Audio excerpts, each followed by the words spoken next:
buenos días y bienvenidos a esta serie de actividades extracurriculares que vamos a desarrollar desde la Universidad Isabel I. En la mañana de hoy estamos aquí en la sede de Burgos emitiendo en streaming para los estudiantes que nos siguen y profesores que nos siguen por internet, y estamos también en la sede de la universidad empezando esta serie de actividades extracurriculares que vamos a desarrollar dentro del máster de abogacía. Recordamos que vamos a desarrollar este curso una serie de actividades que estamos pilotando, la coordinadora del máster que nos acompaña, vamos a hacer las presentaciones, Lara Ortega, y la profesora que os habla, directora del máster de abogacía, María Concepción Rayón, que estamos a vuestra disposición para lo que necesitéis y aprovechamos ya también para recordarlo. Y estamos emitiendo y llevando estas actividades a cabo para nuestros estudiantes que estudian el máster de abogacía, pero abierto a otros estudiantes de otras titulaciones. Por eso vamos a explicar brevemente, dado que vamos a tener hoy un evento dedicado a la abogacía específicamente, pues cómo se accede a la abogacía, qué es lo que hay que hacer, qué cursos hay que hacer, qué exámenes hay que superar, para que los alumnos lo recuerden y los que no lo conocen pues lo sepan, ¿no?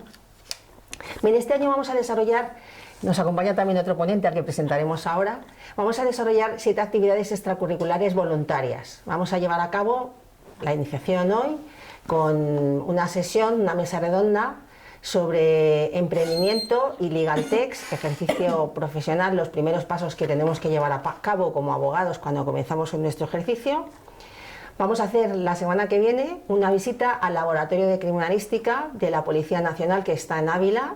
Visitaremos el laboratorio y veremos cómo se investigan los delitos. Haremos también una visita al Tribunal Supremo y realizaremos entre todos un role-playing de un juicio simulado. Realizaremos la audiencia previa y el juicio con togas, prepararemos una sala en la universidad con togas en nuestros estudiantes y repartiremos los papeles. Tendremos un magistrado, tendremos un secretario judicial, letrado de la Administración de Justicia, prepararemos a la parte actora, a la parte demandada y haremos la audiencia previa y el juicio, todo desde el punto de vista práctico, para que los estudiantes practiquen sus habilidades, sus conocimientos de derecho procesal, civil básicamente, y además conozcan también pues algún truco, alguna habilidad que vamos a desarrollar en esas sesiones, en esas 2 sesiones que serán en abril. Y dentro de las mesas redondas comenzamos hoy, como decíamos, con la de emprendimiento y ejercicio de la abogacía, primeros pasos. Haremos otra específica más adelante sobre habilidades básicas de la abogacía, donde trataremos el tema del trato con el cliente, la oratoria, la negociación, la gestión del tiempo y habilidades tecnológicas. Haremos otra sesión más adelante, hacia el mes de mayo, sobre marketing y comunicación. Los abogados vivimos muchas veces alejados del mundo real de la empresa, de lo que hay que hacer para captar clientes, y esto es muy necesario y tenemos que conocerlo, tenemos que preocuparnos, y por eso hemos encaminado esta sesión. Y terminaremos en el mes de junio con una sesión específica sobre legal tech, que es un sector para dedicarnos profesionalmente con mucho futuro para los abogados, y aunque hoy vamos a tratar muy someramente estas cuestiones, vamos a profundizar en ello ya ha terminado el curso. Así es que esperamos que todas estas cuestiones os resulten de utilidad, y por supuesto que estamos abiertos si queréis sugerirnos alguna otra actividad para que podamos encauzarla adecuadamente en el curso o planificando ya para el futuro.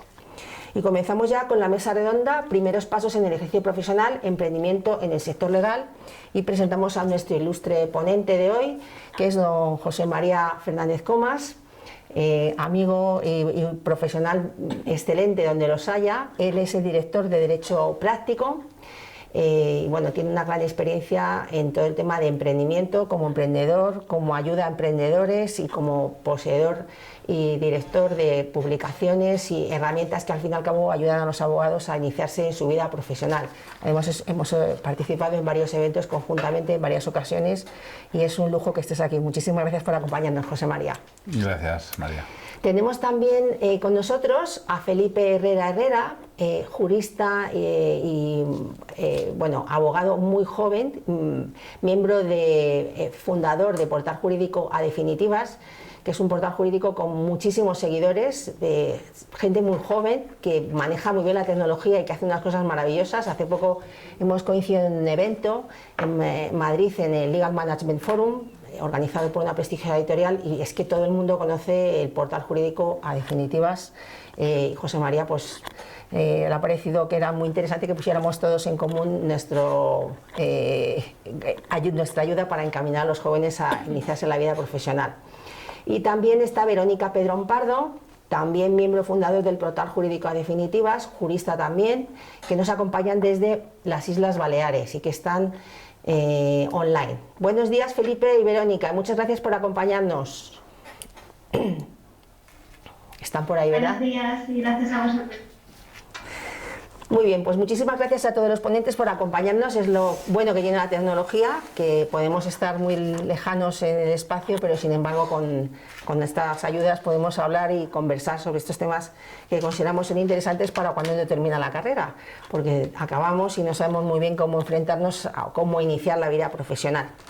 Os voy a explicar un poco cómo vamos a desarrollar la sesión. La idea es que empecemos a hacer una serie de preguntas que ya hemos comentado previamente, más o menos por dónde encaminar la sesión, y vamos a hacer preguntas abiertas donde van a participar los ponentes en mesa redonda, comentando sobre cada idea lo que considere conveniente, y finalmente vamos a dejar un turno de preguntas para que los asistentes, tanto en presencial en la Universidad en Burgos, en la Universidad Isabel I, como los que están en streaming, pues puedan realizar sus preguntas. Tenemos en el chat, podéis anotar vuestras preguntas y los compañeros que nos están ayudando nos van a pasar las preguntas para que podamos formularlas a los ponentes. Así es que muchas gracias a todos por vuestra asistencia y por vuestro interés en participar en esta sesión.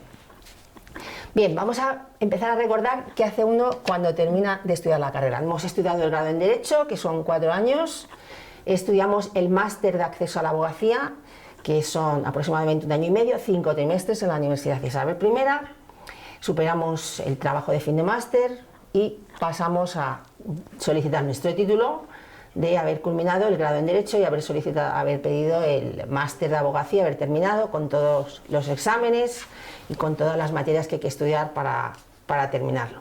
Y superamos el examen de Estado.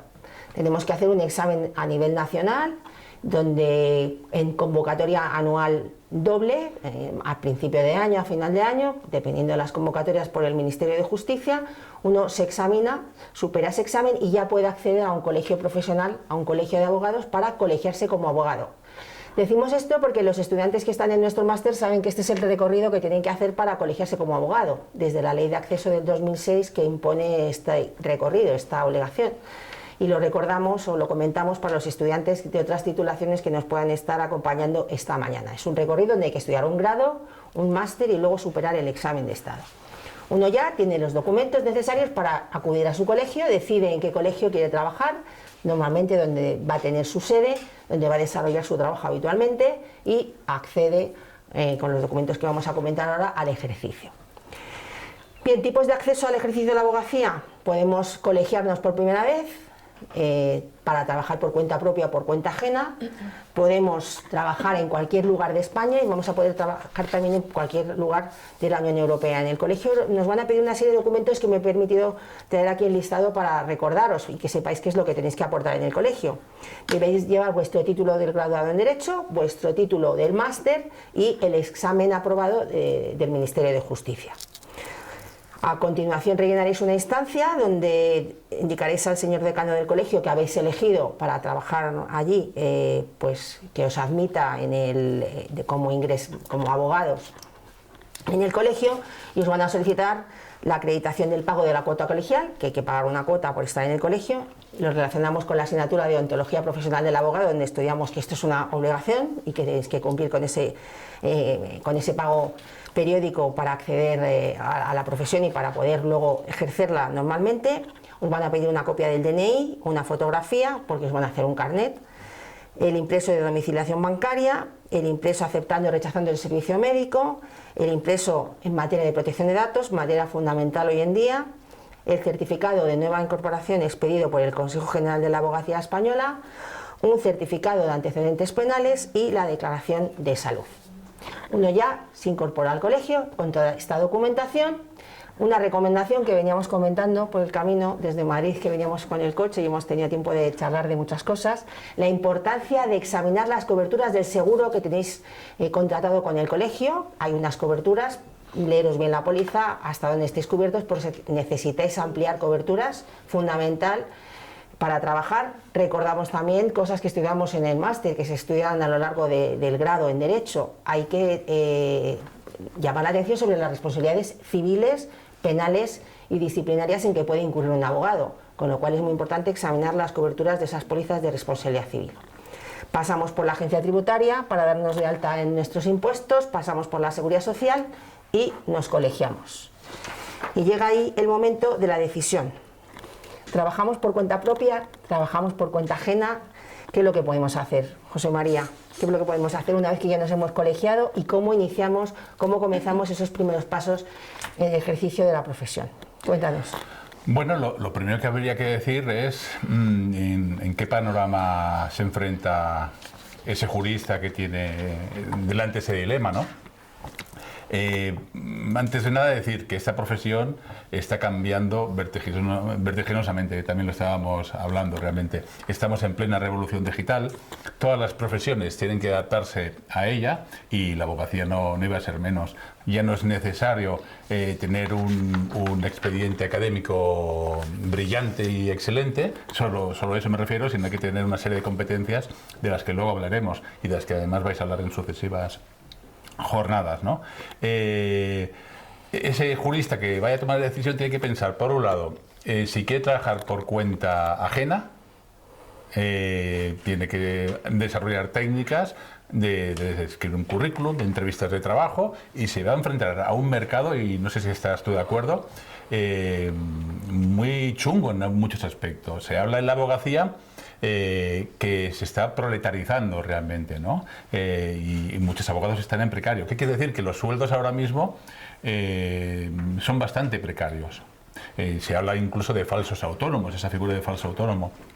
¿Vale? Está bien para adquirir experiencia, esa primera fase, pero que sepa las condiciones con las que se va a encontrar.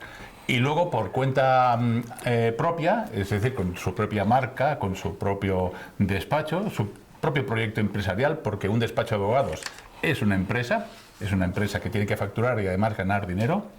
Ese abogado va a estar en un mercado tremendamente competitivo.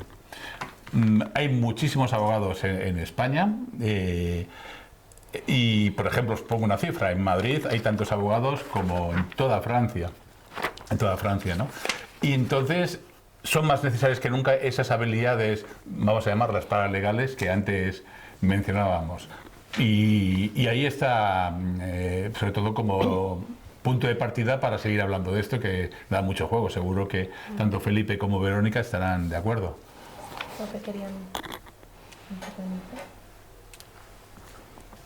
Felipe y Verónica creo que querían decir algo. Sí, bueno, creo que ambos coincidimos en que lo primero de todo es que deben tener claro que no es una profesión fácil, que, como bien decía Chema, está en continuo cambio, y no solo por las normativas, sino por la tecnología que se está implementando, y que van a tener que invertir muchas horas del día en este trabajo. Pero deben tener muy claro qué es lo que realmente les gusta y a qué quieren dedicar su vida para que todo este proceso sea mucho más fácil para ellos. Sobre todo, y lo primero que quiero aportar yo es saber si me estáis escuchando bien. Perfecto, Porque gracias. si no, vamos a ir demasiado lejos. Como ya apuntaba mi compañera Verónica, el trabajo previo a salir al mercado laboral. Es decir, dentro del grado nosotros podemos empezar a identificar nuestros nichos, el típico abogado que le gusta más el derecho penal, el derecho mercantil, el derecho de familia, pero ya en el grado podemos empezar a cultivar otras habilidades distintas, como puede ser la oratoria, la negociación o muchas otras soft skills. ¿Qué quiero decir con esto? Que creo que antes de pensar si queremos ponernos por cuenta o por cuenta ajena, creo que tenemos que trabajar un poco la introspección personal de cada uno de nosotros y identificar puntos claves como puede ser la pasión. ¿Qué tipo de tareas disfrutas? O sea, ¿qué es lo que más te gusta hacer a ti? Si no tuvieras que preocuparte nunca por nada en el mundo a nivel económico, ¿qué es lo que harías el resto de tu vida? Otro punto importante que te puedes plantear, ¿Qué es lo que te hace ser mejor? ¿En qué aspecto emocional o incluso racional destacas de derecho? Y luego un punto importante que hay que tener muy en cuenta es el motor económico. ¿En cuánto dinero tú valoras ese desempeño profesional? ¿También te importa el salario mínimo? ¿Quieres una vida donde tú puedas compaginar la vida personal y la vida profesional? Pues toda esta serie de preguntas nosotros nos las podemos plantear antes de acabar el grado o el máster de acceso a la abogacía. Por tanto, ya podemos empezar a identificar un poco lo que nos gusta. Evidentemente, el despacho por cuenta propia siempre vas a tener más autonomía, vas a poder decidir tú los escritos cómo quieres que sean, que te esté dando la vara por los plazos detrás, pero sí que es verdad que no vas a disponer de una estructura, por ejemplo. No vas a tener nada al inicio, y eso desde mi punto de vista hay que valorarlo mucho, porque al mismo tiempo que nosotros pensamos que la libertad es muy buena, también es verdad que cuando entras a un despacho que ya está consolidado y que realmente ya está estructurado, pues te ahorras, por ejemplo, todo el coste inicial que te cuesta abrir un despacho, porque tú ya tienes una estructura, tú ya estás con unos compañeros y demás factores que no tienes al inicio de la profesión cuando empiezas por tu cuenta. Muy bien. Yo creo que está Me han respondido, respondido, ¿no? sí. Bueno, pues teniendo estas premisas previas que casi habéis incidido ya en los pros y contras que nos comentaba ahora Felipe, de ejercer por cuenta propia y también los requisitos que se van a necesitar, ¿no?, para formular un buen currículum vitae, los abogados de empresa, qué requisitos y qué pide el mercado legal, ¿qué otras opciones, al margen de ser puramente abogados, tanto por cuenta ajena como por cuenta propia, nos ofrece nuestra titulación? Bueno, lo que estamos viendo en el mercado, hay cosas pues que ya son tradicionales, más allá del desarrollo de la abogacía por cuenta ajena o cuenta propia, que pasan por las oposiciones, por ejemplo, de un nivel u otro, donde es imprescindible el grado de derecho. También son bastante clásicas las salidas profesionales vinculadas a los recursos humanos, donde muchos licenciados en Derecho, graduados, después de un máster especializado, se dedican a trabajar de esta manera, ya sea como consultores, ya sea como empleados en una empresa headhunter, de recursos humanos, etcétera, ¿no? Veo cada vez más periodistas, y esto es más nuevo, vinculados a la comunicación. Y la comunicación separaría, por ejemplo, lo que es el periodismo especializado, por un lado, y también a las consultorías en marketing, en desarrollo de negocio. Claro, para eso hay que adquirir conocimientos de esas materias, pero si realmente te conviertes en un experto en marketing y tienes un perfil muy jurídico gracias a tu grado, pues realmente aportas valor al mercado. Y finalmente, yo por mencionar algunas, y nuestros amigos dirán más cosas o abundarán en ellas, hay un mercado de tecnología legal, Legal Tech, que realmente está muy incipiente, está hiperactivo, se podría decir, incluso se habla de burbuja y tal, pero que todas esas empresas, ya sean grandes y ya más consolidadas, como las clásicas de editoriales jurídicas que todos conocéis, pero también muchas startups que además están consiguiendo mucha financiación por parte de inversores, necesitan una pata jurídica para su proyecto tecnológico. Y ahí los abogados realmente hay muchos que están aterrizando, creando su propia Legal Tech o aportando ese conocimiento jurídico a esa Legal Tech, que también tiene otras vertientes como FinTech financiero, InsurTech seguros, PropTech inmobiliaria, etcétera. Interesante. Para nuestros estudiantes que están pensando a ver a qué se dedican, seguramente muchos de ellos, puede ayudarles todo esto que estás diciendo. Felipe y Verónica, ¿queréis comentar algo vosotros también en este sentido? Sí, coincidimos con Chema en que no solo el grado de Derecho y el posterior máster nos abre las puertas a ser abogados estrictamente, también podemos ser consultores, en nuestro caso lo somos, tanto de Legal Tech como de materia de Derecho Tecnológico. Y también se han creado pues una serie de nuevas profesiones que no solo necesitan la especialización en Derecho, sino también en otras materias, como por ejemplo el Legal Designer, que une la vertiente del Derecho con la vertiente del diseño gráfico. No sé si a alguno de los que están presentes le interesará, pero se trata de unir ambas disciplinas para crear un lenguaje claro, más accesible a todas las personas, para que cualquier persona, tanto más mayor como más joven, que no haya podido estudiar derecho como tal, pues pueda tener esos conocimientos y entender lo que realmente les estamos diciendo. Al fin y al cabo, nosotros nos debemos a nuestros clientes y ellos acuden a nosotros porque tienen dudas legales o porque ha llegado cualquier notificación que no entienden. Si nosotros les contestamos de una manera igual de técnica o barroca que lo que les pone en ese documento, no nos van a entender.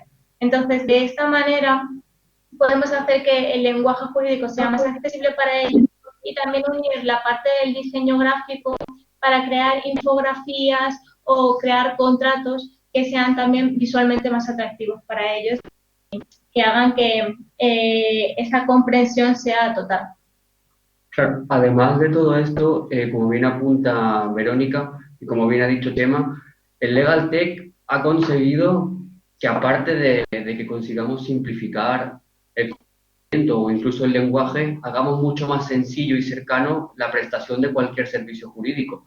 Esto implica, y lo vinculo con lo que hablábamos antes del grado de Derecho o máster de acceso, con que si en el grado un alumno puede identificar qué le gusta y potenciar las distintas soft skills, probablemente podrá aportar un valor añadido al despacho al que entre o simplemente podrá aportar un valor añadido a su propio despacho cuando lo decida crear.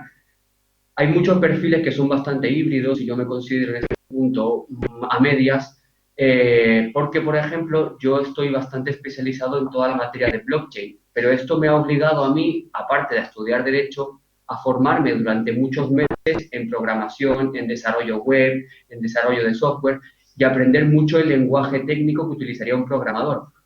A día de hoy, este perfil híbrido se le conoce como Legal Engineering, que es un perfil que yo animo mucho a los estudiantes de Derecho que conozcan y que sobre todo lo potencien, porque es esa persona que puede estar en medio entre un programador y un abogado, que nunca se han llevado bien realmente, siempre han tenido conflictos porque hablan idiomas muy distintos. El abogado suele ir el programador suele ir más normal, más digamos, en un entorno más de startups, con su camiseta, sus deportivas. Pues el Legal Engineering, que es un perfil nuevo, como he dicho, estaría justo en medio, intentando poner el conocimiento de las dos partes en un equilibrio para poder empezar a hacer Legal Tech o ni siquiera eso, intentando comunicar las dos partes. Pero no solamente esto, sino que todo lo que tiene que ver con la Legal Tech ha dado infinidad de perfiles nuevos. También está el Legal Operations,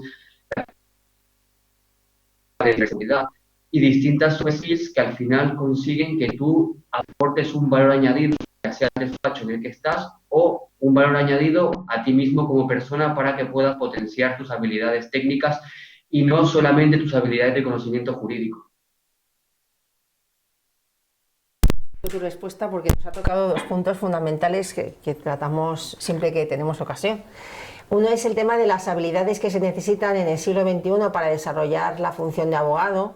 No solamente es necesario tener esos conocimientos teórico-prácticos que adquirimos cuando superamos un grado, cuando superamos un máster, sino que también tenemos que desarrollar una serie de habilidades pues como las que hemos comentado, como las que acabas de comentar vosotros, en el ámbito tecnológico, como competencias digitales y también habilidades de oratoria, de negociación, etcétera.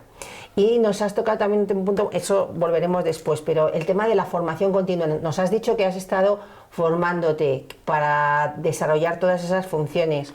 ¿Qué importancia tiene la formación continua en la función de abogado, en la labor del abogado? ¿Uno termina el estudio de grado, los estudios de máster y se puede olvidar ya de estudiar o necesita seguir formándose y necesita seguir trabajando? Nos ha contestado en parte Felipe y Verónica, pero ¿qué opinas tú, José María?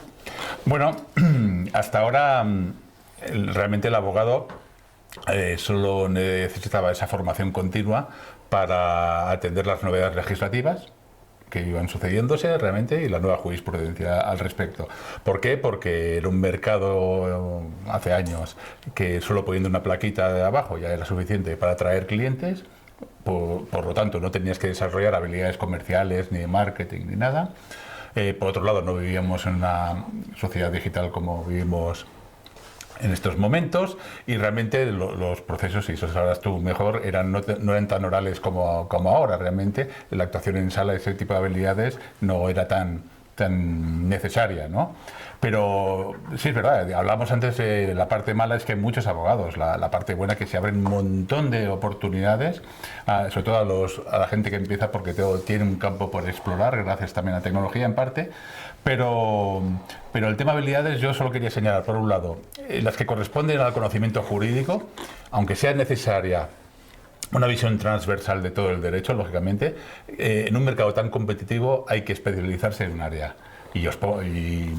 Y Felipe ha puesto un ejemplo. Él ha tirado por el lado de blockchain, por ejemplo, otras áreas. Él está en una firma, corrígeme si me equivoco luego, que se llama Términos y Condiciones. Fijaos, algo tan importante que está en todas las webs. O sea, es un caladero de posibles asuntos para un abogado brutal, pero muy especializado, pero donde intervienen muchas áreas del derecho. Y luego para captar clientes no es necesario con la plaquita, sino desarrollar habilidades comerciales, de marketing, de comunicación. Felipe y Verónica también son un claro ejemplo de cómo se maneja en redes sociales si les seguís en sus cuentas personales y corporativas, ¿no? Actuación en sala también es muy importante, y el tema de negociación y empatía. Y solo yo, para acabar, que ellos abundarán mucho más y mejor seguro, hasta ahora se decía que era muy importante, y es verdad, que el abogado genere confianza en un cliente, una confianza personal, esa capacidad de empatía, sobre todo en asuntos como familia. Yo creo que con toda esta revolución tecnológica, un factor de confianza a partir de muy pronto va a ser que ese abogado esté tecnificado. O sea, que se haya transformado digitalmente y piense en digital, ¿no? En el sentido que los posibles clientes cada vez valorarán más, por ejemplo, que cuando visite un abogado, él haga sus consultas de estadística predictiva jurisprudencial en su ordenador, o que simplemente cuando esté en su casa y tenga una duda, por ejemplo, sobre cómo va su asunto, pueda conectarse online un sábado por la tarde, que no puede hablar con el abogado, y ver cómo está su asunto a través de la tecnología que ha contratado ese abogado. O sea, esos aspectos cada vez se van a valorar en mayor medida. Muy bien. Verónica, Felipe, ¿queréis comentar vosotros algo en este sentido, la importancia de la formación continua para un abogado y la necesidad de esas herramientas, habilidades que tenemos que desarrollar, que ya habéis apuntado algo, pero si podéis desarrollar un poquito más, porque nos comentabas tú que has recibido formación en temas muy específicos y que complementan tu formación jurídica? Con la formación continua, al final lo que consigues es la especialización. El sector jurídico es importantísimo.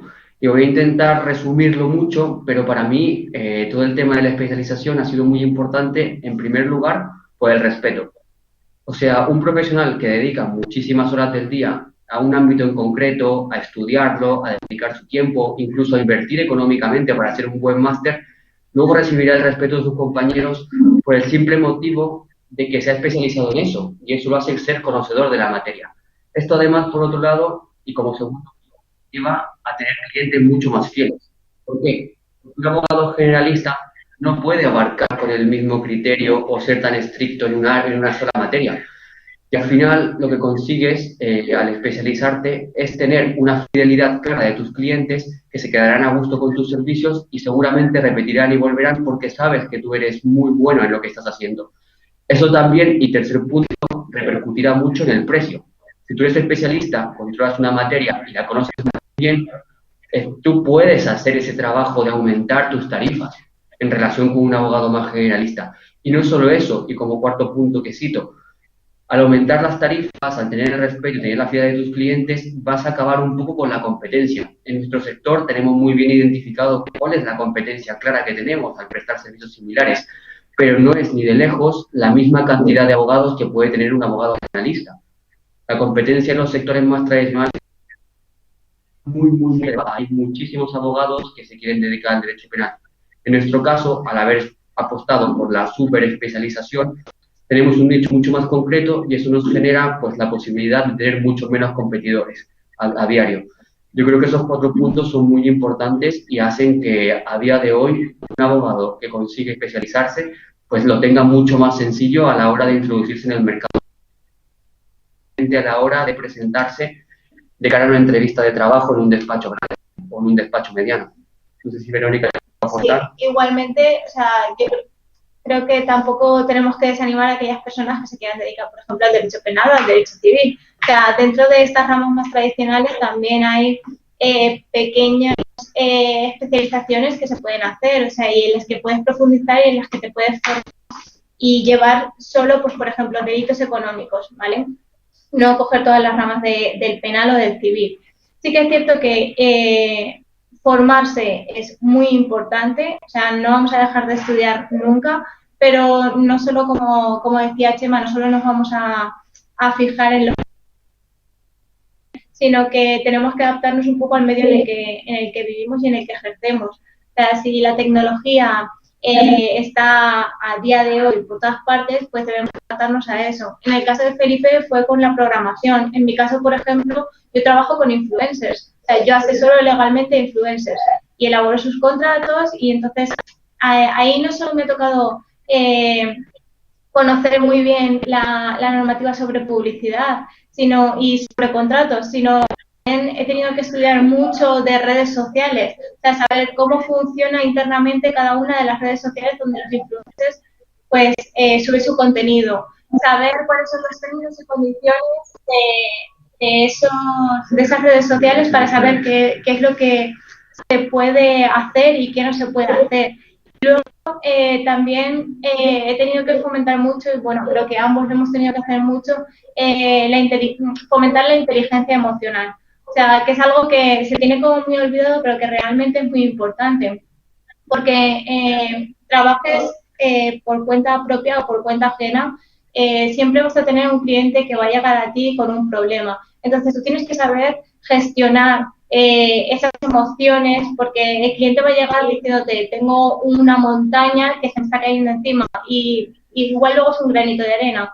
Tienes que saber cómo canalizarlo, tienes que saber aguantar muy bien el estrés, la ansiedad y todas estas angustias que puedes tener en tu día a día como trabajador, como abogado, para que no puedan contigo. O sea, saber gestionarlo y también gestionar tus propios fracasos. O sea, no siempre vamos a poder conseguir que nuestro cliente tenga el mejor resultado o que gane. Entonces, eso también tenemos que aprender a asumirlo, a gestionarlo y a decir, bueno, no dejo de ser un buen profesional por haber perdido en esta ocasión. Entonces, no hundirnos, sino seguir para adelante. Y esto es importante porque creo que, al menos en nuestro caso, no puedo hablar de manera general para todas las universidades, nunca nadie te advierte lo complicado, complejo o incluso doloroso que puede ser el mercado laboral, donde normalmente, a no ser que lo hayas hecho muy bien y tengas unas soft skills impresionantes, no tienes acceso de manera automática a un puesto de trabajo. Todo lo contrario. O lo mismo cuando pierdes tu primer caso o tu primera demanda. Todas estas aptitudes nadie te las inculca ni te las enseña. Parece que las tenemos que traer de... Yo creo que apuesto mucho por las habilidades sociales, porque al final todo, absolutamente todo tiene una normativa. Pero la realidad es que el mundo se mueve por la inteligencia de las personas y por su psicología.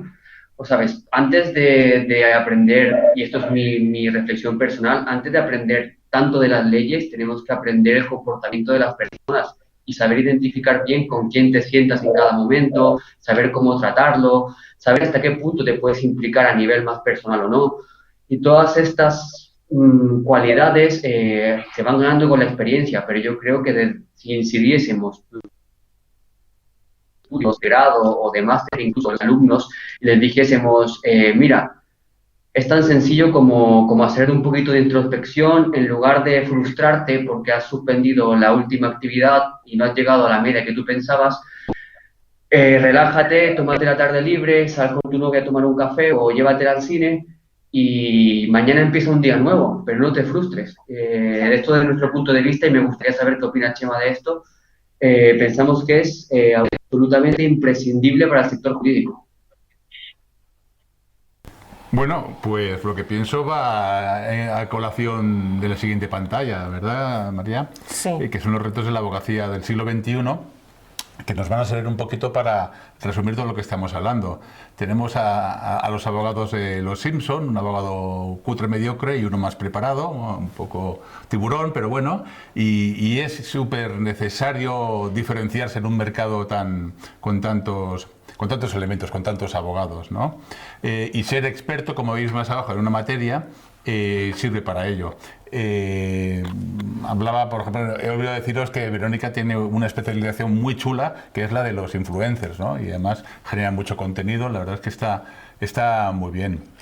Claro, cualquier usuario que tenga influencia, que tenga una búsqueda de abogados de este tipo de expertise, lo encontrará mucho más fácil en Internet, que es donde la mayoría ahora de los potenciales clientes están buscando, ¿no? Que si busca, por ejemplo, un abogado penal, esa es la realidad. Pero si encima ese abogado experto ha adquirido una serie de habilidades vinculadas al marketing online, por ejemplo, estrategia SEO, estrategia SEM, en lugar de aparecer en la primera página, aparecerá como primero o segundo resultado. Y no te digo si encima escribe o hace vídeos sobre su materia, que eso posiciona muy bien al abogado. Tenemos el tema de innovación, por ejemplo. Creo que ha sido Verónica la que ha mencionado una metodología que se está implantando, que es Legal Design. Es una cosa muy nueva, es hacer lo mismo de forma diferente, que es, al fin y al cabo, el significado de innovar, pero que realmente repercuta no solo en tus resultados, sino en beneficio de tu cliente, incluso de la sociedad. El Legal Design, es una metodología basada en efectos sobre todo visuales, que te permiten hacer un lenguaje jurídico más comprensible, por un lado, a la hora de conectar y comunicarte con el cliente, a la hora incluso de realizar contratos, a la hora incluso de diseñar tus servicios profesionales. Es olvidarse ya de la dichosa letra pequeña que tanta antipatía y tanta mala fama aporta a la profesión. La transformación digital también es importante, ya no solo como conocimiento, por ejemplo, en blockchain, que también eso formaría parte del expertise, sino esas competencias digitales tan necesarias. Hablamos, viniendo para aquí también, de un ejemplo. Actualmente, lo que es la prueba judicial cada vez tiene una naturaleza más digital, ¿no? Y aunque seas abogado de laboral o de familia, tienes que conocer un poquito la tecnología subyacente, por ejemplo, en los correos electrónicos, los encriptados, y también, por ejemplo, en WhatsApp, porque eso muchas veces se utiliza como prueba. Y entonces un abogado, aunque sea de familia, debe conocer, si no ser un súper experto, ese tipo de tecnologías que tenemos presentes por otra parte, ¿no? Y el win-win va muy vinculado a lo que decía también Felipe acerca de las habilidades en negociación. Decíamos antes que no basta con tener una placa en un despacho. Hay que desarrollar habilidades comerciales. Un abogado no tiene que ser un vendedor de sonrisa profident, eso ya no se lleva nada. No es de poner la pata en la puerta del ama de casa para venderle la aspiradora. Estamos en el siglo XXI. La empatía es fundamental, y sobre todo que para ganar a veces tenemos que ceder. Y ese cliente que consigamos convencer a través de esas cualidades además humanas, quizá ganemos menos dinero, pero lo tendremos durante mucho tiempo, y no una venta agresiva que es pan para hoy y hambre para mañana. Yo recomiendo una película, si os parece ya, es de, creo que se llama en español Legítima Defensa, la hace Matt Damon, que es un abogado joven que consigue un primer caso que luego gana y tal, en inglés se llama The Rainmaker. Y realmente el efecto confianza en su cliente es fundamental, siendo un abogado joven que no tiene trayectoria, no tiene casos ganados y está además en una firma muy cutre. Vamos, está Danny DeVito, solo hay que decir eso, ¿no? Entonces, ese conjunto son los grandes retos de la abogacía del siglo XXI, entiendo. Muy bien, habéis hecho todos hincapié en la especialización, precisamente. Queremos que nos habléis a nosotros y a nuestros estudiantes sobre qué posibilidades veis, no solamente a que os dediquéis vosotros, sino que nos digáis a posibles nichos de mercado que puedan ser interesantes para nuestros estudiantes para el futuro, y que nos comentéis un poquito profundizando en este tema. Bueno, yo como he hablado mucho, solo diré que en el ámbito mercantil se abren muchas posibilidades en general, y en el ámbito digital, desde luego. Y solo una idea lanzo, ¿no? Se habla mucho de que muchas de las profesiones que van a existir, van a ser punteras en 10, 15, 20 años, no las conocemos ahora, en estos momentos, ¿no? Yo creo que con los asuntos jurídicos va a pasar lo mismo debido a esta revolución tecnológica. Ahora lo más puntero puede ser blockchain, smart contracts, dichos así muy como de influencers que ahora están sometidos a muchas presiones, sobre todo por temas fiscales, etcétera. Pero realmente hay que estar muy alerta a todas las tendencias que se abran, porque va a ser una época llena de oportunidades. Realmente la privacidad, por ejemplo, cómo afecta la inteligencia artificial a los usuarios, a los compradores online, todo eso hay que estar sobre todo muy alerta. Muchas gracias. Verónica y Felipe, ¿queréis comentarnos vosotros algo en relación con este tema, con posibles nichos de mercado que podáis comentar con nuestros estudiantes y ofrecer información en ese sentido? Sí, claro, como nicho de mercado coincido mucho con Chema en el tema de la privacidad y la protección de datos. O sea, se están viendo más perfiles donde se está apostando por esto, que al final es un poco entre el civil y el penal, perdón, entre el civil y el mercantil, también hay parte de penal, más en el compliance, pero está principalmente entre el civil y el derecho mercantil. La protección de datos al final es muy importante porque de cada día el dato personal es el activo más valioso y las grandes multinacionales negocio con los datos personales. Y eso es muy importante, casi nadie cumple con la normativa. Yo estoy cansado de ir por la calle y hacer fotos que luego acaban en Twitter o en Instagram sobre los carteles de videovigilancia con la normativa del 1999. Cuando la normativa no solamente tenemos el Reglamento General de Protección de Datos, sino que desde el 7 de diciembre del año pasado otro muchos son todos los relacionados con derecho penal y la especialización más técnica dentro del mismo. Es decir, todo lo que tiene que ver con ciberseguridad es muy importante, de saber llevar delitos como puede ser el phishing o el ransomware. En este caso nosotros en nuestro despacho, términos y un perfil, que es Alberto, que creo que fue quien en el Legal Management Forum. Él empezó siendo un abogado, pero se ha inventado con todo conocimiento hacia los delitos más tecnológicos y los ciberdelitos. Otro perfil importante dentro del mercado laboral, pienso que relacionado con blockchain, smart contracts, inteligencia artificial, y no sé, también todo lo que tiene que ver con el legal design.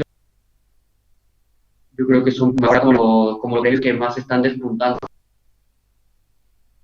¿También?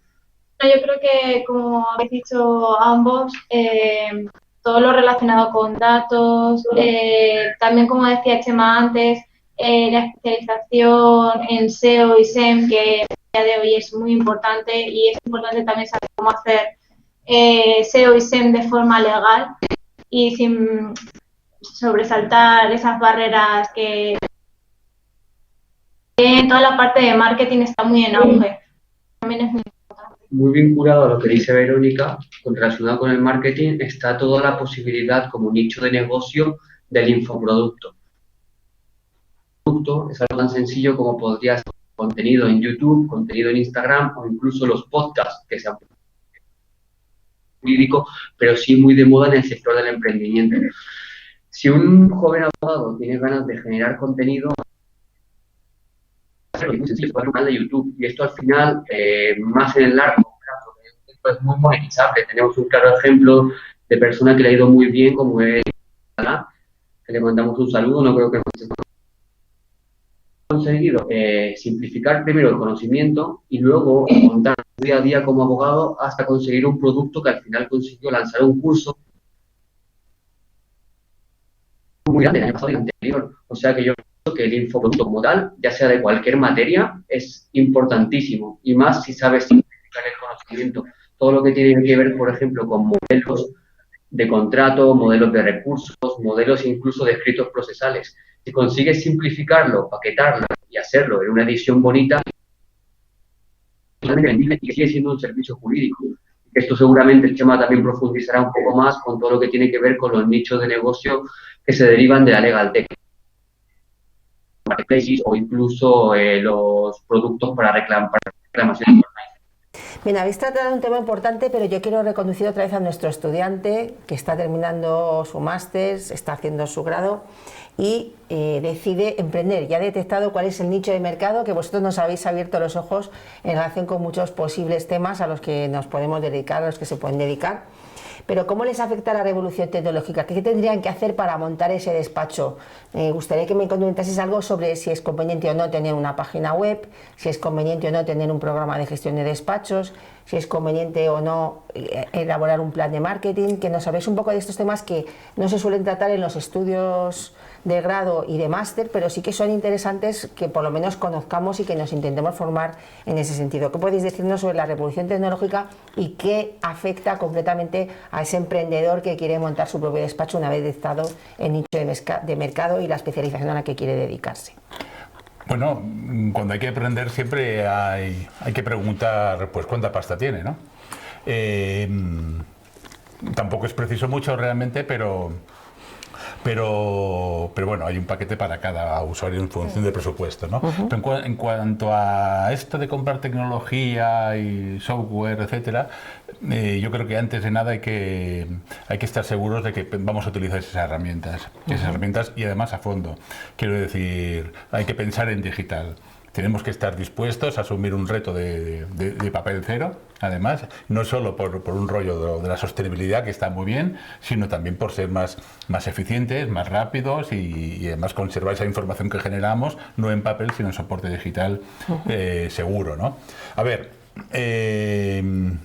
una web realmente, o si no sabes diseñarla, pues hay que invertir. Realmente hay precios de todo tipo, pero sobre todo posicionarla es lo que más mérito tiene, parte del diseño, ¿no? Y eso también lo sabes o inviertes. Y además es muy importante ese posicionamiento para que te encuentren, porque si tienes una web que no recibe visitas, pues mal asunto. Entonces hay que aplicar unas técnicas decíamos antes, de SEO y de SEM en la programación misma de la web y tal. Luego hay que invertir en una base de datos de jurisprudencia. Vale, eso es más sencillo porque hay bases de datos, estas colegiados, que tienes acceso gratuito a las mismas para consultar legislación y jurisprudencia. Aparte, el BOE es gratuito y está muy bien, realmente. Y también el CENDOG, ya para usar es más delicado, es muy poco usable, pero es la mayor base de jurisprudencia que hay en España y es gratuita, el CENDOG, que pertenece al Poder Judicial. Software de gestión, bueno, pues ahí es muy importante tener bien securizados los documentos, los datos del despacho, que no son del abogado, sino del cliente. Entonces te juegas el tipo, como no estén bien securizados, y ahí interviene la responsabilidad que mencionabas antes. Y ahora mismo, bueno, si no hay presupuesto, te puedes pues apañar un poquito con las herramientas de Google o Microsoft, ¿no? Bueno, Microsoft hay que pagar, pero de Google, con Google Drive, por ejemplo, con sus gestores documentales, su agenda, su correo electrónico. Además puedes personalizar la marca en el correo electrónico con Google, etcétera. Pero sobre todo lo más importante para mí es eso, que estés dispuesto a utilizar ese software realmente. Y no solo tú, si estás con otros colegas, que toda la información, esos datos que van a ser fundamentales, sobre todo los datos al cliente para conocer a ese cliente a fondo y también de los potenciales clientes, estén online, estén seguros y por favor que los utilices. Los clientes, si sois un despacho de 3 o 4 personas, no son míos o de cada uno de los abogados, son del despacho. Hay que pensar en equipo ahí. Verónica y Felipe, no sé si quieren comentar algo. Yo, en cierta manera, discrepo un poquito con muchos temas de gastar dinero en una página web. Sobre todo porque a día de hoy, con WordPress o con Wix y con un poquito de inversión de tiempo, mirando un poco tutoriales de internet o trasteando un poco por Google Información, puedes montarte una página web muy buena por 30 euros, como mucho. En la definitiva, no hemos invertido ni un solo euro para montar nuestra página web, más allá de lo que hace el hosting y el dominio. Por eso sí que pienso que montar una página,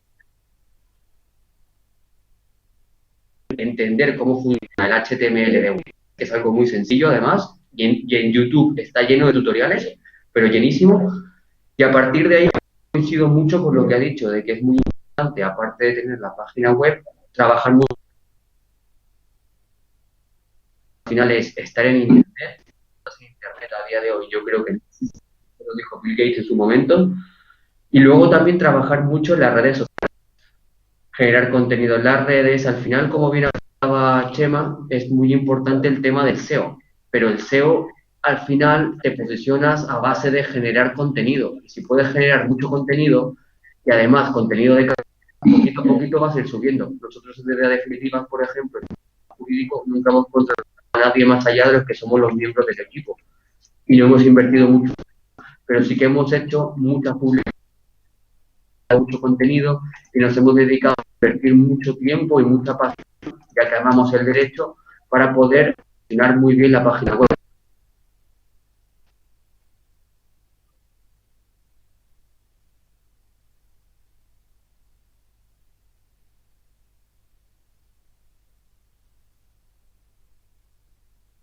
Escuchamos con Pero dificultad, sí, Felipe. peor. Están juntos, pero se oye peor, sí, ahora. Bueno, hemos hablado ya que el fenómeno LegalTech no es que vaya a revolucionar o vaya a estar presente en unos años, sino que ya está más que presente y el Big Data se ha colado ya en nuestros despachos profesionales. Creo que ya has apuntado alguna, pero ¿qué herramientas, bases de datos, gestores de clientes destacaríais? ¿Qué beneficios nos aportan? Y también, si hay algún, además de los pros, si hay algún contra que afecte para el ejercicio de nuestra profesión, de todas esas herramientas. Bueno, para empezar, LegalTech, como etimológicamente tecnología legal sería, existe desde hace mucho tiempo, ¿no? ¿Qué pasa? Que ahora, en los últimos años, con esta revolución tecnológica, los procesadores son mucho más potentes, el protagonismo de la inteligencia artificial es espectacular, de Big Data, y sobre todo los hábitos de los consumidores, vamos a llamar consumidores de servicios legales, también han cambiado gracias a esta revolución tecnológica. De ahí la eclosión del fenómeno LegalTech. LegalTech, básicamente los beneficios son que un despacho pueda ser más eficiente y más competitivo, y también facilitar el acceso al ciudadano a la justicia. No nos olvidemos de esa pata. A la justicia me refiero a la justicia administrativa, a la administración de justicia, pero también a los servicios legales, facilitar esos. Entonces, beneficios serían estos, realmente, más eficiencia, menos tiempo, por lo tanto menos costes y una facturación más competitiva para los clientes, un acceso a información más relevante, luego veríamos más herramientas concretas, ¿no? Supongo. Y claro, lógicamente, pues como pasó en el siglo XIX con la revolución industrial, pues va a tener sus damnificados, por llamarlo así, ¿no? Los abogados tradicionales, pues no van a tener mucho, tradicionales en el peor sentido de la palabra. Yo siempre digo una frase, ¿no? La tecnología, vamos a focalizarla sobre el robot antropomórfico, ¿no? Pues claro, ese robot, esa tecnología, sí que va a sustituir a los abogados, pero va a sustituir a los abogados que trabajen como robots, no los que aporten valor añadido, pues, de otra forma. Entonces, la tecnología, insisto, en sí no es mala, o sea, no es mala. Otra cosa es los programadores que hagan algoritmos con ciertos sesgos negativos y tal, pero la tecnología viene para ayudarnos, ¿no?, a la sociedad, pero claro, debe tener sentido y sobre todo que favorezca al más amplio espectro de la sociedad y en este caso de la profesión.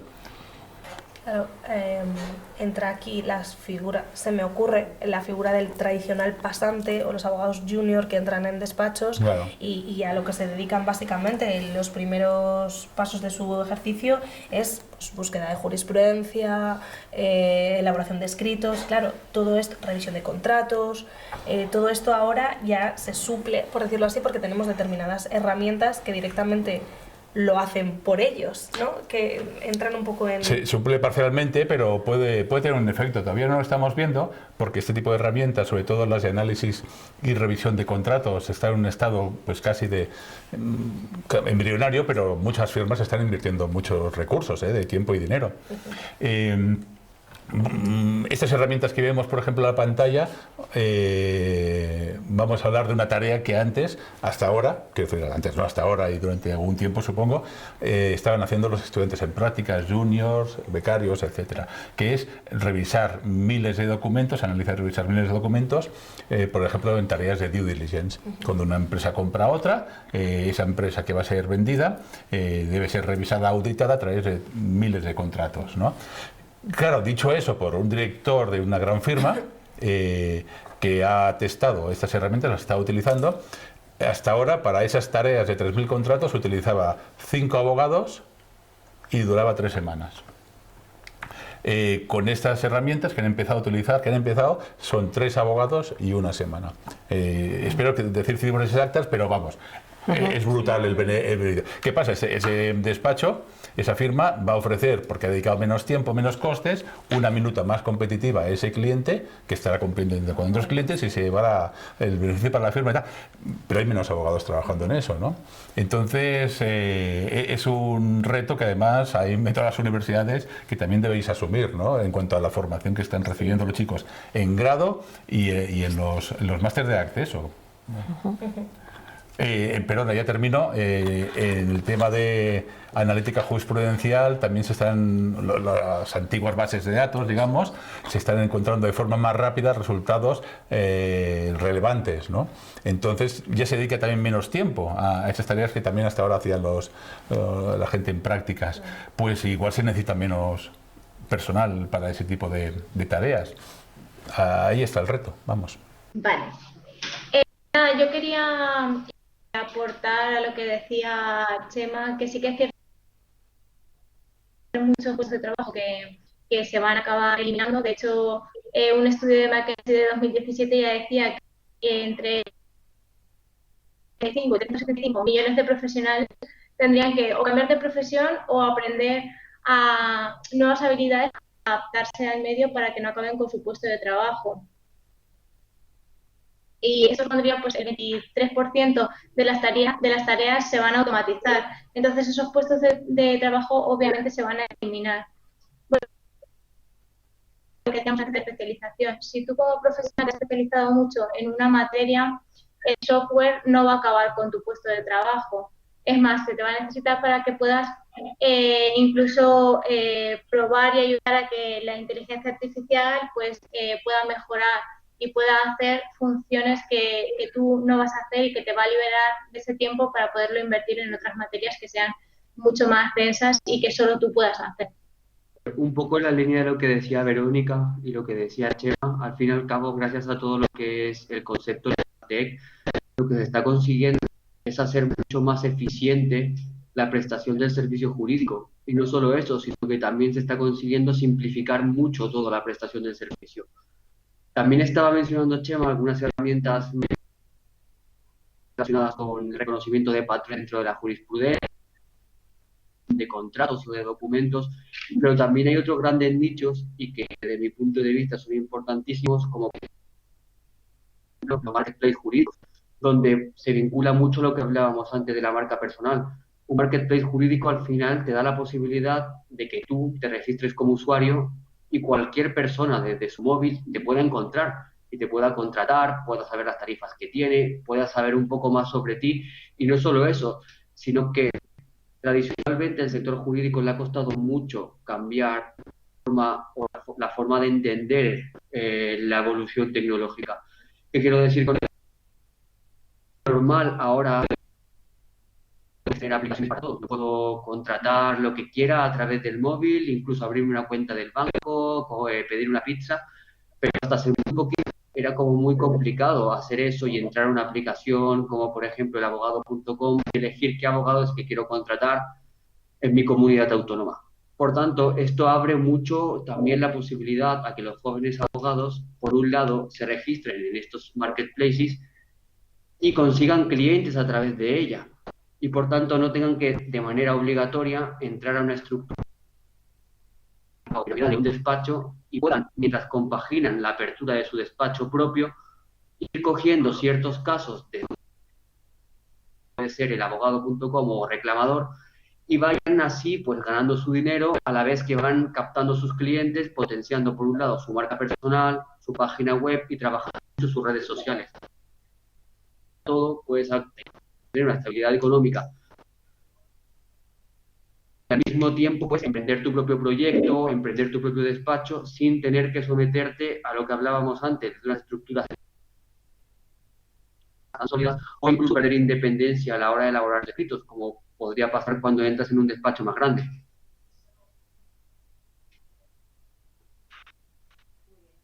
Ya no te escuchamos, se ha cortado definitivamente.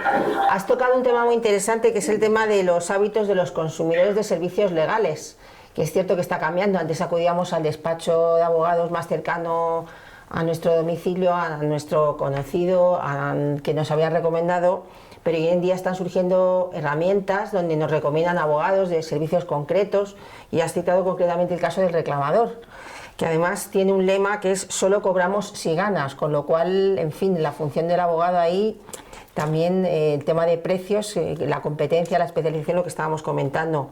¿En qué sentido afecta y debemos de considerar los abogados este cambio de los consumidores que necesitan nuestros servicios? ¿Cómo debemos enfocar nuestra actividad y enfocar nuestros servicios al fin y al cabo? Bueno, reclamador, igual que los marketplaces que mencionaba Felipe, son un claro ejemplo de que cada vez los abogados se buscan más por internet, y es un fenómeno absolutamente creciente, con lo cual ya sabemos dónde ponemos el foco de nuestra estrategia comercial y de comunicación, ¿no? Si tenemos un despacho propio, una serie de acciones, los marketplaces pueden ser útiles. Y bueno, y tener en cuenta estos fenómenos que van además en alza, ¿no? Los marketplaces, es curioso cómo es un fenómeno de cómo la abogacía tradicional se está adaptando. Como hay tiempo, ¿verdad que sí? ¿Vamos bien? Vamos bien. Los marketplaces, ya sabéis, es un buscador de abogados, y los abogados están ahí y pagan una cantidad por captar contactos que luego, si tratas con ellos, se pueden convertir en clientes, pero captas contactos y pagas por ello. Y hasta ahora, hasta hace poco, el código deontológico de la abogacía estipulaba clarísimamente que no se podía incentivar la captación de clientes, comisionar, pagar, etcétera. Pero por un lado está el código deontológico y esa actividad. Pues bueno, a partir de, pues no sé muy bien por qué, ha cambiado el código deontológico. Ahí ha puesto una coletilla en ese artículo de las comisiones e incentivos. Creo que viene a decir siempre que el usuario, el cliente, sepa que el abogado está pagando una cantidad por conseguir ese contacto, ¿no? Con lo cual se va adaptando, siempre está la tecnología, la legal tech, la innovación antes que la regulación, que la normativa. Reclamador, pues exactamente lo mismo. Yo solo quería destacar que el jurista, el abogado, se tiene que adaptar a este fenómeno. Y lo más relevante, y luego nuestros amigos hablarán más de ello, es que el reclamador atiende una serie de asuntos que los veis ahí, ¿no? Bueno, extranjería, desplegando, si traes reclamaciones de vuelo, realmente asuntos muy, muy sencillos y de forma masiva. O sea, tienen tecnología para eso, tienen un equipo de abogados, ojo, reclamador.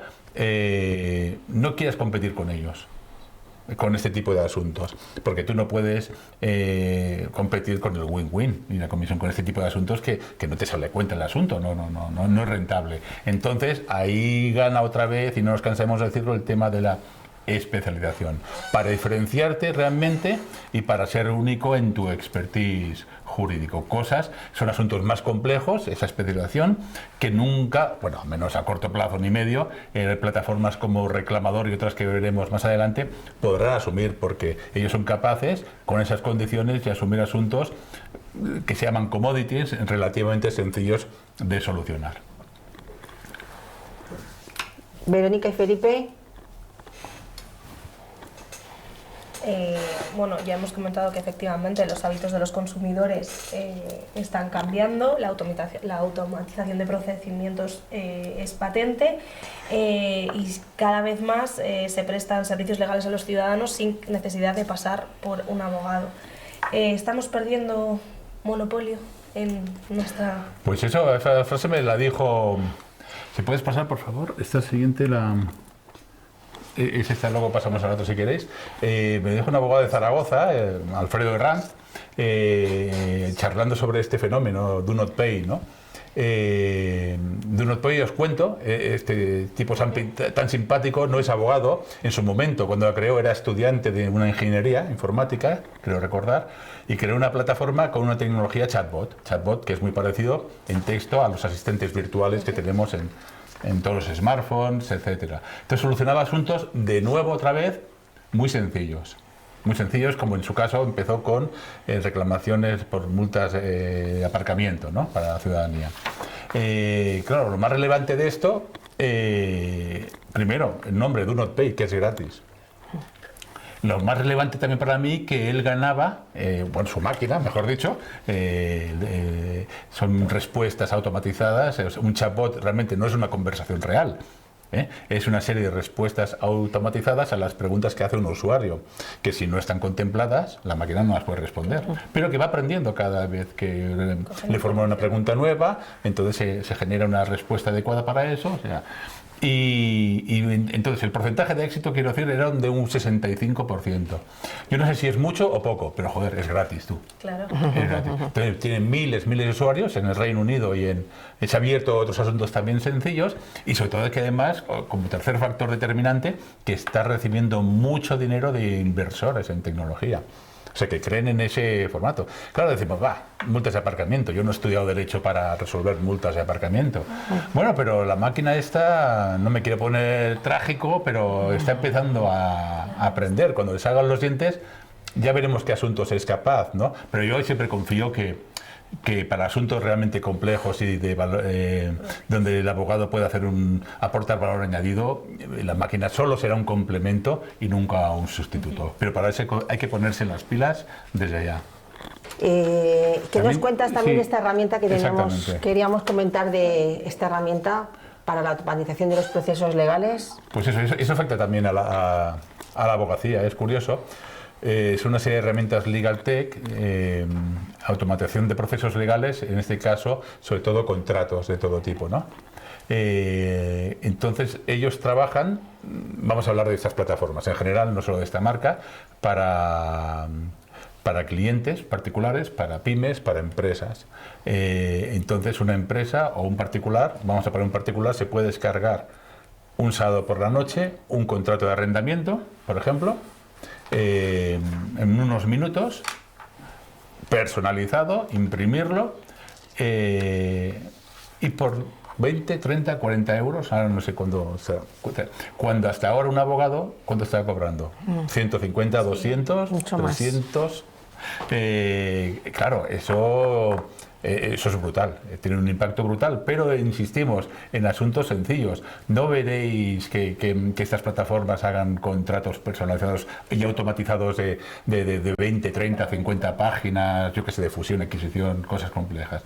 Por lo tanto, fíjate, estas plataformas tampoco se quieren ver como una amenaza a la abogacía y se están dirigiendo también al sector legal, para que los propios abogados pueden elaborar sus contratos de forma automatizada. Los abogados, ya sabéis, tenéis vuestras bases de datos jurídicas con legislación, jurisprudencia, pero también casi todas ellas, yo creo, ya tienen formularios y contratos procesales y extraprocesales. Aquí podéis tener, ellos trabajan, si no me equivoco, para notarías, para abogados y para inmobiliarias, Legal Legal hablo, ¿eh? Entonces, también son plataformas que, bueno, tampoco son de las que más han crecido, muchas han cerrado, pero realmente el impacto que pueden tener hay que tenerlo muy en cuenta. Obviamente, porque con todo lo que estamos avanzando, la tecnología es fundamental para el ejercicio de la profesión del día de mañana. Pero fijaos una cosa, hemos hablado de los marketplaces, buscadores de abogados, de reclamador. Hemos hablado Legal Legal, ¿no? Contratos más baratos y un sábado por la noche cuando realmente lo necesito, porque yo qué sé. ¿Quién gana en todo esto? El abogado, no sé, pero quien gana es el usuario. Quien gana son los clientes, los usuarios, nosotros, vamos. Los que precisamos esos servicios jurídicos sencillos, nada complejos y de manera inmediata. No queremos calidad. Porque para un contrato de arrendamiento, oye, con todo respeto, no sé qué piensas tú, tampoco es preciso, hombre, hay que hacerlo bien, porque detrás de Legal Legal hay abogados, insisto. Claro. Entonces queremos inmediatez. agilidad y sobre todo ubicuidad, movilidad en todos los soportes, dispositivos. Pues hasta ahora el que ha ganado siempre es el usuario. Tenemos que poner el foco en el usuario, en nuestros clientes. ¿Qué quieren nuestros clientes? Estos quieren esto. Habrá que buscar otros que quieran otro tipo de valor añadido. La clave es la especialización, lo que hemos comentado, porque Sí. la automatización de los procesos está ahí, las máquinas trabajan rápido, trabajan bien, mucho más asequible a cualquier hora del día y de la noche, Claro. y los abogados tienen que Y no especializarse se para eso. cansan ni pierden precisión. Decíamos antes de analizar y revisar miles de contratos en due diligence. La única verdad que es un trabajo tedioso, farragoso, que al estudiante, al de prácticas, quiero decir, le va muy bien porque se relaciona con la escritura jurídica, con el lenguaje jurídico, con la estructura de los contratos, le va de perlas, pero realmente a las 2-3 horas ya se le caen los ojos, puede caer en imprecisiones. En cambio, una máquina, pim pam, no se cansa para ese tipo de tareas repetitivas, automatizables, y lo hace mucho mejor. Si se le enseña, ¿eh? Si se le enseña, ojo. Contratos de compraventa, arrendamientos, pues puede ser fácil, pero luego ya en materias como el matrimonial, el familia, herencias y todo eso, que ya tienen carácter más personal dependiendo del perfil del cliente, Claro. me imagino que ahí ya no pueden dar tanto soporte inmediato. Claro. Sí. Cuanto Pero más se complica el asunto... Eso destacábamos, especialización sí o sí, porque... Claro. Se me olvida decir un beneficio de estas herramientas de análisis y revisión de contratos, un beneficio para los despachos, ¿no?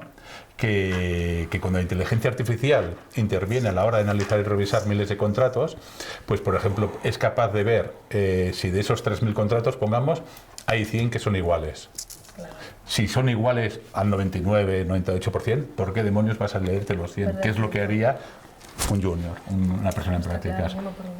Y puedes identificar esas cláusulas de renovación que pueden ser críticas a la hora de renovar contratos. Por ejemplo, si compras una gran superficie, hay multitud, miles, centenares de contratos de arrendamiento de esos espacios. Entonces, te permite identificar cuáles son críticas, por qué cantidad van a renovar y en qué año. Con esa información perfectamente localizada, puedes decir, joder, esta empresa no vale tanto, tú. Porque estos van a pagar este alquiler bajo durante mucho tiempo, yo qué sé, miles de cosas. Cláusulas de cambio de control, en fin, el beneficio está claro. Aunque sea incipiente todo este proceso, está claro.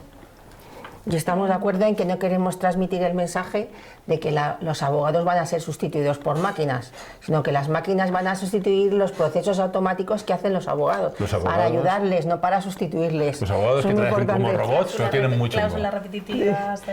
Para las automatizaciones de tareas, eso sí que va a venir muy bien, y por eso tenemos que estar al tanto de esta revolución tecnológica, que por otro lado los abogados y el sector jurídico siempre hemos sido los últimos que hemos subido a las revoluciones, en este caso a la tecnológica, porque en elaboración de páginas web y en utilización de este tipo de recursos pues vamos con cierto retraso en relación con empresas o con otro tipo de sectores, ¿no? Pero en fin, estamos ahí, por eso estamos haciendo esta jornada, esta mesa redonda de divulgación sobre la necesidad que tenemos de formarnos en todas estas cuestiones y abriendo nichos de mercado en posibles dedicaciones de nuestros estudiantes para el futuro. Pero eso está pasando en muchísimas profesiones, ¿eh? La revolución afecta a todos. Pasó en el siglo XIX y va a pasar ahora. Es adaptarse a lo que hay. Lo que pasa es que esto va tan rápido que a veces parece que te falte... plataformas en las que te puedes descargar, se me ocurre, ¿no? Para la compra de inmuebles y todo eso, el certificado de eficiencia energética. Antes necesitabas un profesional que tardaba tiempo en ir a tu casa a estudiarlo tal, y ahora con 4 datos que metas en alguna herramienta lo puedes tener casi inmediato también. Creo que... Verónica, ¿quieren comentar algo? Sobre todo, perdón por el tema de la conexión. Está pasando la verdad. Y si me escucháis, estaba escuchando todo lo que decía Chema y volviendo un poco antes al tema de reclamador, a mí, sinceramente, aparte de parecerme una herramienta muy sorprendente desde que salió en el año 2012, está cogiendo terreno de manera totalmente exponencial a todos los despachos grandes, como podría ser un Carrillos, un 4K o incluso una por la forma de trabajar, porque realmente es que, como bien ha dicho Chema, está apuntando a tipos de asuntos que son los típicos que un abogado coger, como por ejemplo un accidente o un tema de una reclamación de un vuelo. Pero es que si vemos los números que han hecho los últimos años, es una barbaridad el tema de la facturación. El primer año, si no recuerdo mal, 2020, hablábamos de 110.000, pero es que en estamos hablando de que la facturación era de 3,9 millones, o sea que es un crecimiento que ningún despacho podía conseguir en tan poco tiempo. No solo eso, sino que el sistema que también apuntaba Chema antes, de solo cobran si ellos ganan, tiene ahora mismo en dinero pendiente la friolera cantidad de 23 millones de euros. O sea que no solo es que facturen 3,9 millones de euros en un ejercicio de 2018, sino que aún tienen pendientes otros 23 millones aún por cobrar. O sea que la verdad es que me parece devastador para los derechos. Hay otro dato también que creo que es que en 2018 Reclamador estaba controlando el de todos los pleitos mercantiles. Si lo pensamos, que una página web ahora mismo está controlando el 22% de todos los pleitos mercantiles, es que realmente es no competir contra ellos. Sí, dime. De Reclamador, a mí me gustaría decir una cosa como me parece muy significativa, aunque sea un detalle, que igual es nimio, ¿no? Fuimos a grabar una entrevista a su despacho y les pillamos en un impasse de mudanza, ¿vale? Entonces, ellos tenían su despacho en el barrio de Madrid Chamberí, que pasa por ser muy tradicional, donde hay muchos notarios, abogados, embajadas, y cuando ya quedamos, no estamos en esta dirección. Se habían cambiado a una zona de Madrid mismo, pero industrializada, en el Extrarradio, en el Legazpi. Entonces estaban en una nave industrial, en una planta.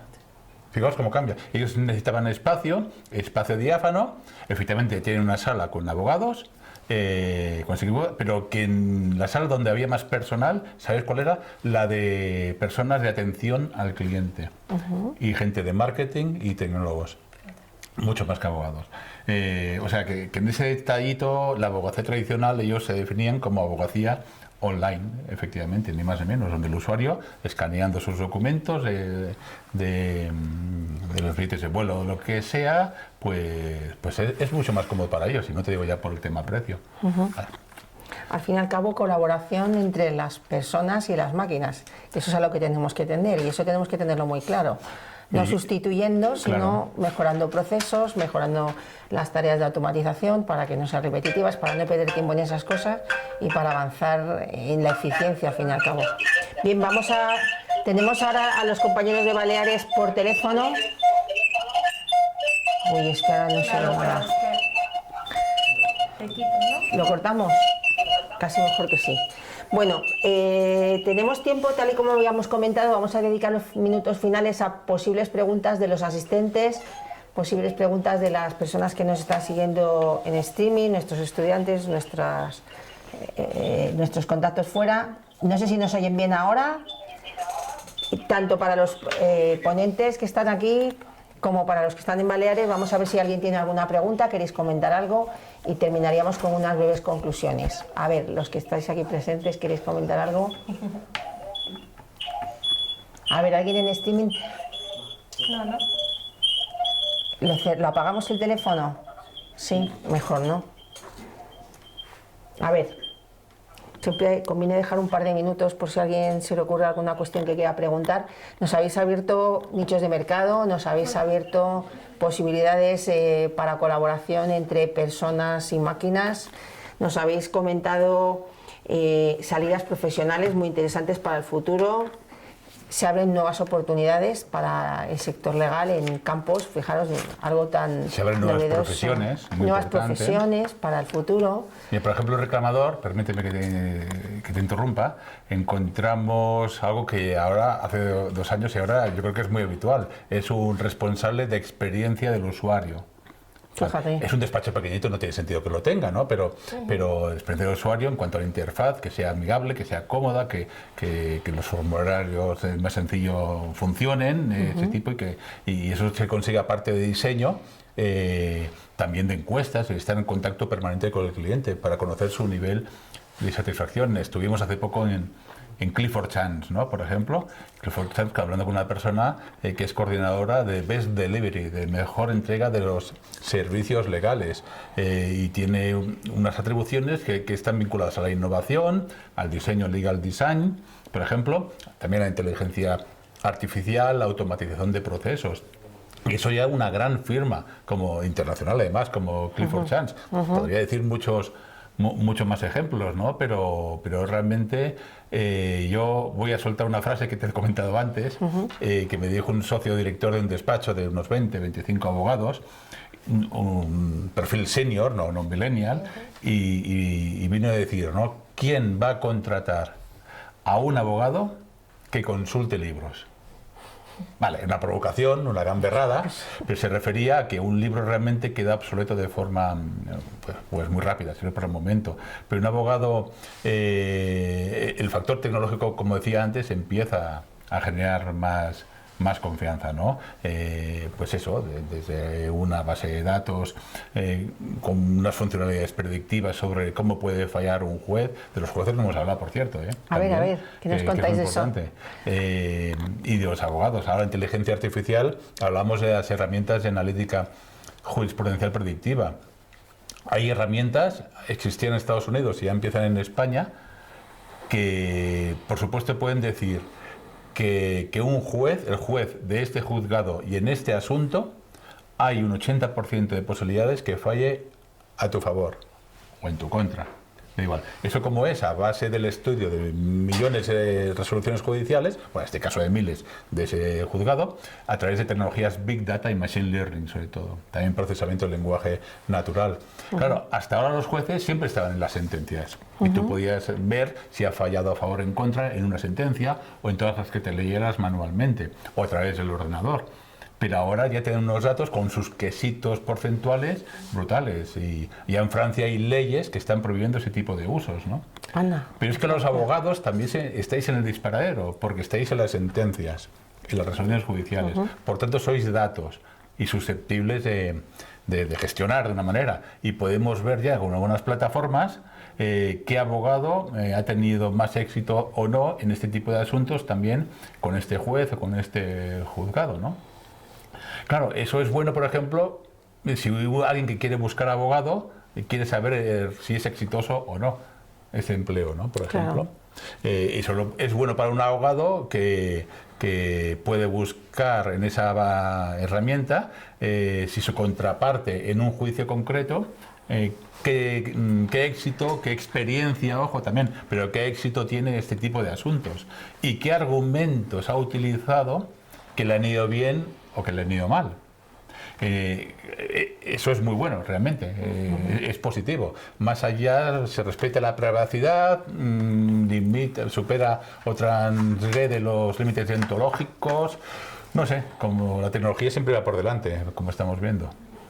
Desde luego, está aquí, ha venido para quedarse y vamos a unirnos con ella para trabajar juntos y generar mejores resultados. Bien, no sé si tenéis alguna pregunta. ¿Sí? ¿Nos la vais a pasar? O la decimos. Venga, sí, por favor. ¿Vale? Sí. Dice María Irene Sánchez Fernández. Dice, quiero entender que es muy importante la tecnología. Estoy de acuerdo en consultar bases de datos, incluso construir mi web. Pero el trato con el cliente es muy importante, sobre todo en familia y en mediación. ¿Qué es muy importante en este ámbito? ¿Me podéis pasar? Es lo que pregunta. No, a ver, sin duda. ¿No? También a veces nosotros pecamos de ponernos estupendos con este tema y ver demasiado con las luces medias o largas, ¿no? Pero es que también esto va muy rápido. En temas de familia, incluso en temas penales, alguien lo ha llamado, no sé si vosotras, la inteligencia emocional es fundamental. Esa capacidad de empatía y sobre todo cierta resiliencia a la hora de gestionar bien ese magma de sentimientos y emociones que hay en estos asuntos, sobre todo de familia, ¿no? Divorcios, mal rollo, etcétera. Entonces sí que es importante ese tipo de habilidades, sin duda alguna. Pero esas habilidades van a prevalecer siempre, aunque toques incluso temas de yo qué sé, de mercantil y sean complicados y tal. Eso es un factor de diferencial junto a las competencias digitales. Eso nadie lo va a poner. Siempre será. Y una buena persona siempre será mejor abogado que una mala persona, que quiero entender yo. Y alguien que tenga un perfil comercial de win-win, en lugar topa a mí, pues siempre saldrá mejor parado. Esas habilidades más allá de las tecnológicas, aunque hablemos mucho de tecnología, siempre son fundamentales. Que por cierto, el derecho de familia también ya hay muchas aplicaciones legal tech, sobre todo para solucionar divorcios de mutuo acuerdo, más que de contencioso.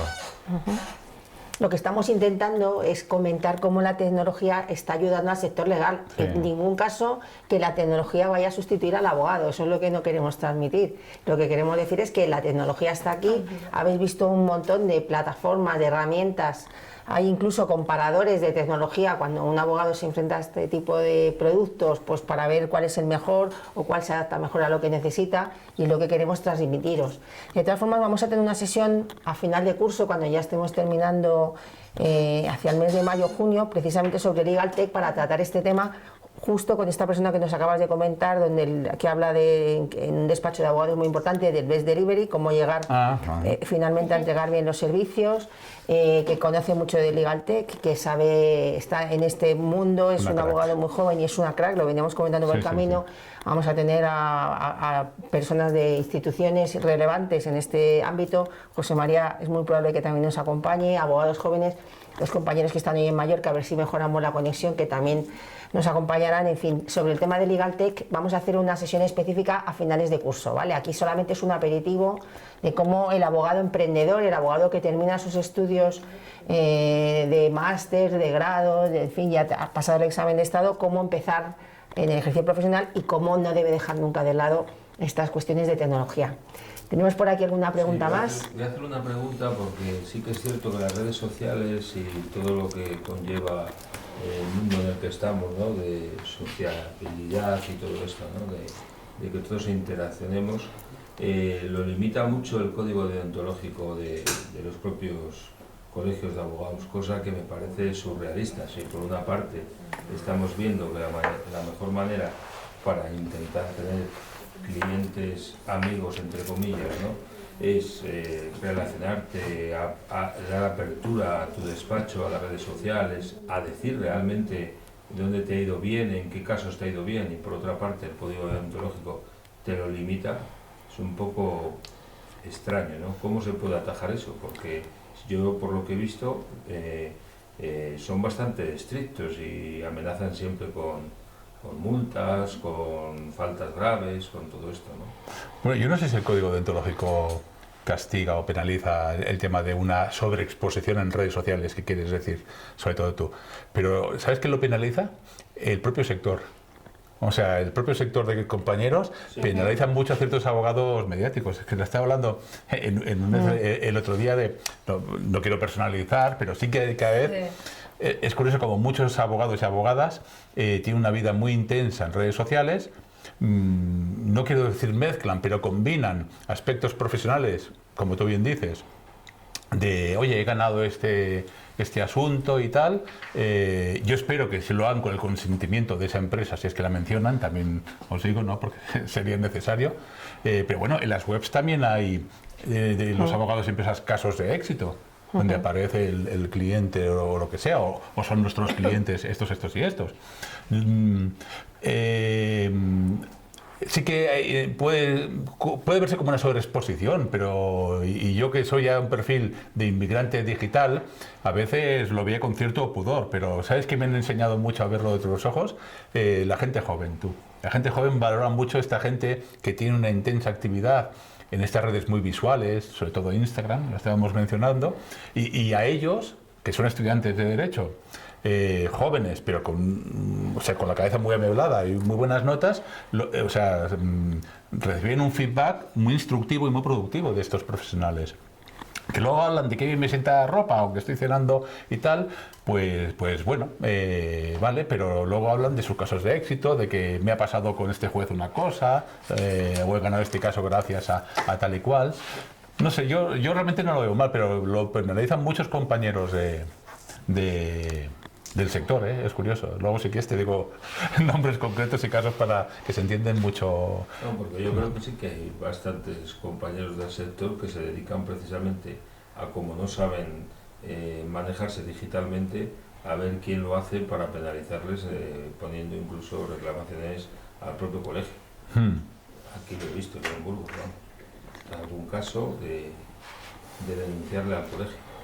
¿Por qué? Exacto, Por eso, por haber habido, por ejemplo, aquí hubo un abogado que estuvo sacando un tema urbanístico importante de recuperación de cantidades de entrega de cuenta de viviendas y montó además es el que ha abierto la jurisprudencia a nivel nacional, ¿no? Con este tema, y montó una página web y ya se encargaron otros de cerrarse, porque hablaba de éxito, hablaba de si tienes problemas económicos ven a mí, yo te lo soluciono por entregas de cantidades a cuenta para compra vivienda, con la garantía que ahora con la nueva ley de la edificación pues ya es obligatoria, aunque antes también lo era, lo que pasa que era una ley de 1968, ¿no? Entonces, pues se le ha penalizado por eso, cosa que a mí me parece bastante sorprendente, ¿no?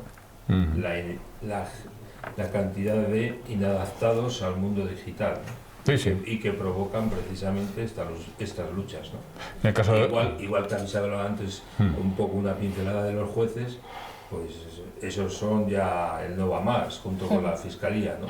Claro. Que siguen pensando que lo bueno es un taco de papeles así. Y ha habido mucha pelea con la presentación de ahora todo el tema de pleitos y todo esto a través de la plataforma digital, ¿no? Que ha creado el propio Ministerio de Justicia. Esa plataforma que es LexNet, que bueno, a mí lo más relevante de esta plataforma es que es una plataforma digital para presentar escritos, todo tipo, pero te obliga a llevar el papel. Sí. Es que al final seguimos en esa línea. Bueno. Sí. Bien, no sé si hay alguna cuestión más, compañeros, ¿alguna pregunta más? Bueno, Verónica que comenta que lo que dice es que la conclusión que ellos exportan es que la tecnología es nuestra aliada y que hay que saber incorporarla en nuestro día a día. Ahora bien, hay que tener en cuenta los informes como de Law Society, que concluyó que se iban a destruir más de 67.000 y 114.000 puestos de trabajo a 20 años vista. Esto es entre el 20% y el 25%. Y el estudio de Deloitte que cuantificaba en un 39% el porcentaje de empleo en Estados Unidos que se vería afectado por esta situación. En conclusión, la tecnología va a cambiar totalmente el sector jurídico, por lo que hay que saber adaptarse a ella y no tener miedo. Puede convertirse en nuestra mejor aliada. Muy bien, ese es el mensaje que queremos transmitir, sin duda alguna, que la tecnología va a ser nuestro aliado, pero no perdamos de vista que nuestro evento de hoy va dedicado al emprendimiento y a los primeros pasos en el ejercicio profesional, y como la tecnología es fundamental, por eso hemos querido traerla como principal protagonista. Bien, no sé si queréis decir algo más. Yo terminaría con unas conclusiones si no hay ninguna pregunta más. José María. Por terminar, que una frase que he pronunciado mucho, que hoy en día sí que es verdad, como ha quedado demostrado, que la tecnología es capaz de hacer el trabajo de 50 abogados como el de los Simpson, digamos, ¿no? Normales, mediocres, repetitivos, robots. Pero ninguna tecnología, y no creo que exista nunca, podrá sustituir a un solo abogado realmente bueno, jurídicamente y con esa serie de habilidades, competencias digitales, pero sobre todo de empatía, de negociación, por supuesto, de comunicación, de win-win, y eso estamos totalmente seguros, vamos. Muy bien, muchas gracias. Se han dejado en una jornada como hoy titulares como es necesaria la introspección antes de comenzar en el ejercicio profesional, la importancia de la inteligencia emocional, gestionarnos bien, entendernos, racionalizar, preocuparnos de lo que nos tenemos que preocupar y no preocuparnos de cuestiones baladís. En ocasiones lo ha comentado antes los compañeros de Baleares. Nos habéis comentado también salidas profesionales para el futuro, nichos de mercado, nuevas oportunidades que se abren para el sector legal. Habéis hecho todos hincapié en la necesidad de la especialización, algo muy importante hoy en día. Esto de los abogados generalistas está muy bien, es un sector que sigue estando presente en nuestra sociedad, un sector tradicional que se suele denominar, pero que es necesaria la especialización. También habéis hecho hincapié en la importancia de la formación continua para un abogado. No se termina de estudiar el grado y el máster y se termina uno ya de estudiar, hay que estar en continua formación, lo podemos certificar los que tenemos más edad. Y habéis comentado incluso la necesidad, o habéis recomendado una película para ver de cara al futuro ejercicio profesional de nuestros estudiantes. Desde luego la tecnología es un aliado, y lo que hemos pretendido en esta breve mesa redonda que hemos tenido esta mañana, pues es recapitular lo que necesitamos conocer para emprender, para empezar en esos primeros pasos en la abogacía. Y no me queda más que agradecer a los ponentes su participación, a los compañeros de la universidad que nos han ayudado a hacer el evento y a los asistentes, tanto en presencial como en online, su participación hoy en día en esta mesa redonda. Os animo a participar en el resto de actividades que vamos a desarrollar este curso. El mismo lunes tenemos la visita al Laboratorio de Criminalística de la Policía Nacional de Ávila. Y bueno, pues las sesiones que están programadas y que están anunciadas en los foros, que esperamos que sean interesantes para todos. Muchísimas gracias. A vosotros. Y hasta la próxima. Gracias, adiós.